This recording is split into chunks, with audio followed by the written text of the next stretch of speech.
It started with a knock on my door and a bright yellow envelope. Inside was a letter that nearly made me choke on my coffee. A $500 fine from the HOA. For what? My mailbox wasn't the approved shade of beige. I thought it was a joke. I was wrong. I bought my house because it was peaceful. Quiet cul-de-sac, tree-lined streets, the kind of place where you wave to neighbors you don't really know, but recognize by their morning routines. There was only one problem: the HOA. Now, don't get me wrong. At first, I thought an HOA sounded helpful. Who doesn't want well-kept lawns, safe streets, and a little order?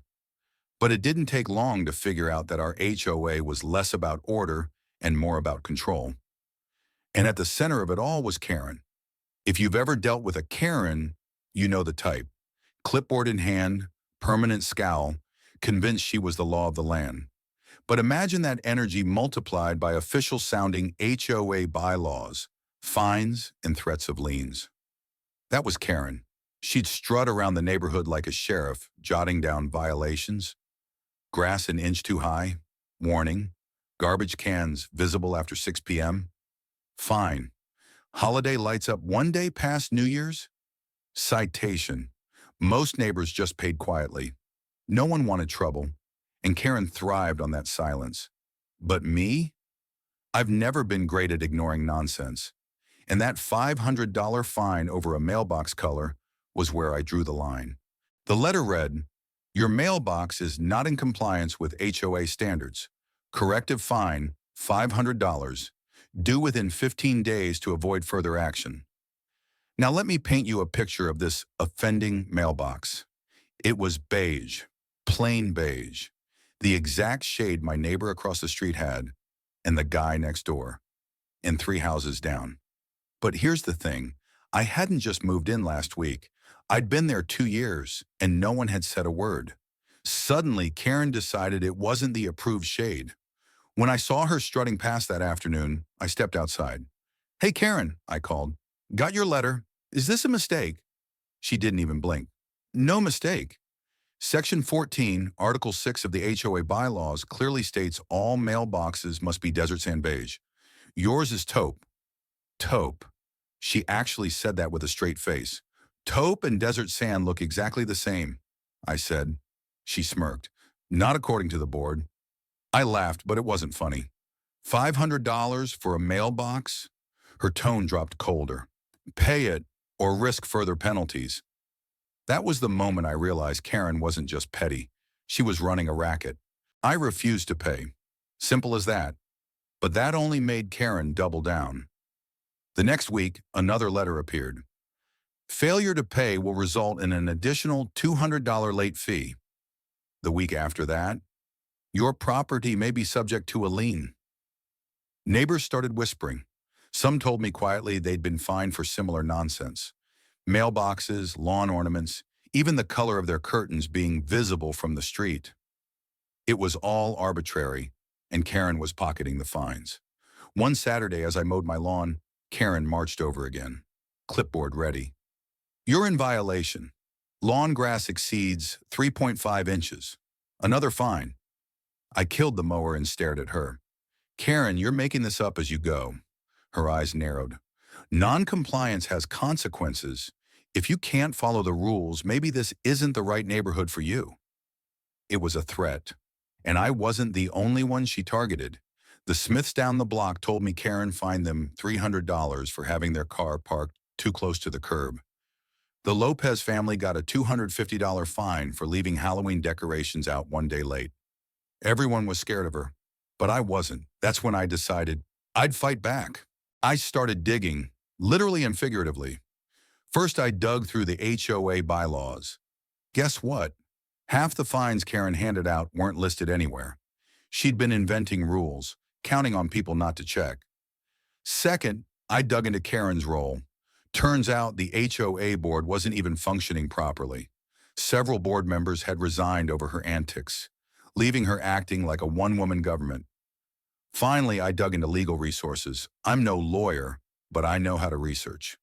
HOA fines have to be reasonable, enforceable, and clearly written in governing documents. None of hers were. So I ignored her fake fines and kept records. Every letter, every bogus claim, every interaction. That's when the knock came. Karen stood at my door, smug as ever, waving another envelope. Final notice. If you don't pay, the HOA will take legal action. I smiled. Perfect. Put it in writing. She blinked, thrown off. It is in writing.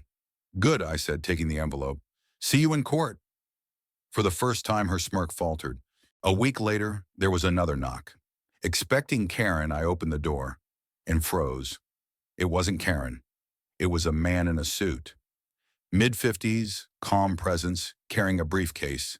He introduced himself. Judge Raymond Carter, County Circuit Court. My jaw nearly hit the floor. Can I help you? He smiled slightly. Actually, I'm here about your HOA. Turns out Judge Carter lived just 2 streets over. He'd been dealing with Karen's nonsense too. But instead of just paying her fines, he quietly started investigating. I received your name, he said, from several neighbors. They mentioned you were keeping records. May I see them? I showed him everything. Letters, photos, my notes. He nodded. This confirms what I suspected. Karen isn't enforcing HOA bylaws. She's abusing her position. I raised an eyebrow. So what happens now? He gave me a look I'll never forget. Now, we put an end to it. 2 weeks later, the HOA held a mandatory meeting. Karen strutted in, clipboard in hand, confident as ever. But this time, Judge Carter was there too, sitting in the front row. Karen started her usual spiel about violations and community standards. Then Carter stood up. "Excuse me," he said, his voice calm but commanding. "As a circuit court judge, I need to make something clear. These fines you've been issuing, they're unenforceable. They're not backed by your bylaws, nor are they legally valid." The room went dead silent. Karen sputtered. You can't just..." Carter cut her off. "Actually, I can. You've been intimidating residents with fraudulent fines. That's not just an abuse of power. It's potentially criminal. If you continue, I'll ensure this matter goes before the court." Neighbors began whispering, phones recording. Karen's face turned red, then pale. She tried to bluster, but the damage was done. Her little empire crumbled in front of everyone. Within a week, Karen was forced to step down. The HOA board restructured, real members reinstated, and an audit was ordered on all the fines she'd collected. Rumor had it she might face charges. At the very least, she'd lost the one thing she loved most: control. The neighborhood felt lighter. People started talking to each other again, no longer afraid of being targeted. Kids played on driveways. Families put out decorations without fear of a letter in the mailbox. And me? My Taupe mailbox stayed exactly the same. The lesson: bullies only win when people stay quiet. Karen thrived because no one pushed back. But the moment she was exposed, her power vanished. Authority doesn't come from clipboards, fake fines, or threats. Real authority comes from truth, and sometimes it shows up right at your door in a suit, carrying a briefcase.